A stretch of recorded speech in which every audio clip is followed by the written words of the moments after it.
Sebelum kita lanjut ke videonya, bantu channel ini dengan klik tombol subscribe dan nyalakan juga lonceng notifikasinya agar tidak ketinggalan update-update terbaru dari channel ini. Terima kasih.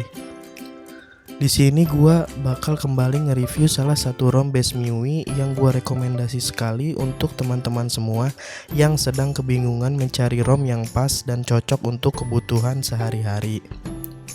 ROM ini memang dibuat spesial oleh developernya, yaitu ROM MIUI 12 Dirgahayu by Alamsyah.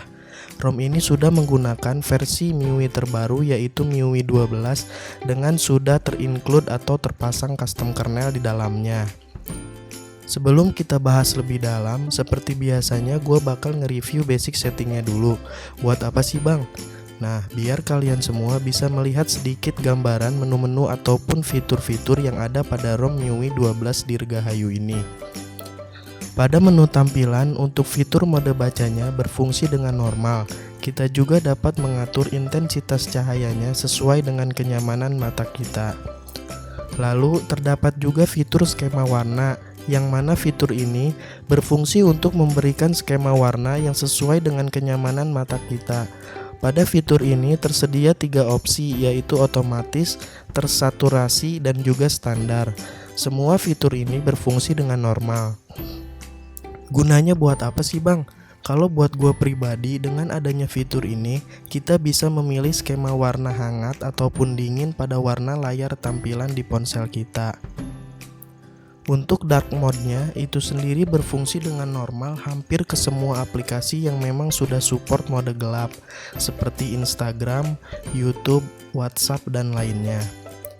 Yang gua suka juga dari mode gelapnya ini benar-benar tembus ke semua aplikasi tanpa terkecuali. Untuk audio speaker yang dihasilkan dari ROM MIUI 12 Dirgahayu ini menurut gue pribadi udah cukup keras, dan suara yang dihasilkan pun gak sember dan stabil.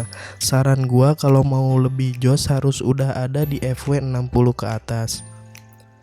Yang lebih josnya lagi, di ROM ini sudah terpasangnya Viper Android VX yang berfungsi untuk meningkatkan secara maksimal kualitas audio yang dihasilkan saat kita menggunakan speaker maupun menggunakan headset.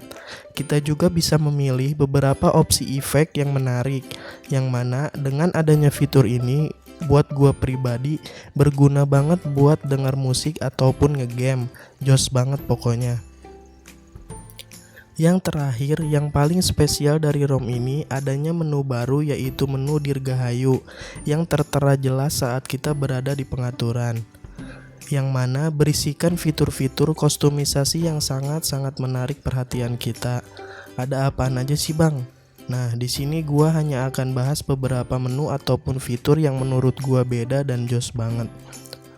Pertama, pada menu interface. Di dalamnya berisikan fitur-fitur untuk meningkatkan tampilan interface pada ROM ini. Salah satu contohnya adalah pada fitur status bar style, yang mana fitur ini berfungsi untuk merubah tata letak icon-icon yang ada pada status bar, yang terdiri dari 3 opsi menarik: iOS Style, Pro Style, dan AOSP Style. Kalian bisa lihat perbedaannya masing-masing. Dengan adanya fitur ini, membuat tampilan status bar kita menjadi lebih bervarian. Kedua adalah menu home screen. Di dalamnya berisikan fitur-fitur untuk memanage ataupun mengatur semua yang berhubungan dengan home screen kita, seperti tata letak app drawer, wallpaper, dan masih banyak lagi yang kalian bisa explore pada menu ini. Lalu yang ketiga, adanya menu blur effect. Gunanya buat apa sih bang?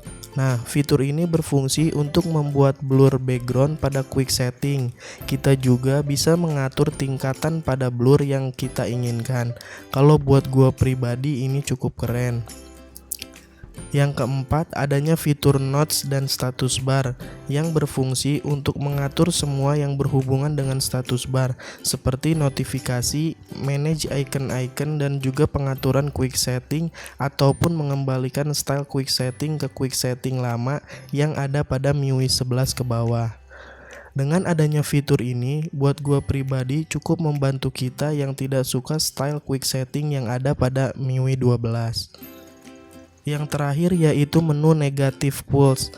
Buat apa sih bang gunanya? Nah, fitur ini berfungsi untuk menampilkan efek audio visualizer pada navigasi bar kita, yang mana efek visualizer ini akan tampil ketika kita sedang memutar musik pada ROM ini. Ditambah lagi, kita bisa mengganti atau mengcustom warna pada efeknya. Pokoknya jos banget deh dan gak bikin ngebosenin ngelihatnya. Yang terakhir, yang paling banyak ditanyain, "Bang, baterainya gimana, awet gak?" Kalau buat gua, baterainya menurut gua pribadi ROM ini terbilang agak sedikit boros. Plus ngecasnya juga agak sedikit lama. Mungkin karena faktor dari kernelnya. Jadi gua saranin buat kalian ganti kernelnya dengan kernel favorit kalian. Contohnya TRB, karena di sini gua udah ganti pakai TRB Lydia versi Game It, lumayan berpengaruh. Mohon maaf juga karena jarang update lebih cepat, karena kemarin ada kendala baterai drop di HP kesayangan gua satu-satunya ini. Mungkin bakal gua sharing pengalamannya di next video. Mungkin cuma itu yang bisa gua informasikan buat kalian. Semoga bisa menjadikan referensi untuk teman-teman semua dalam memilih custom ROM yang sesuai dengan kebutuhan. Ingat, review terbaik adalah diri kita sendiri.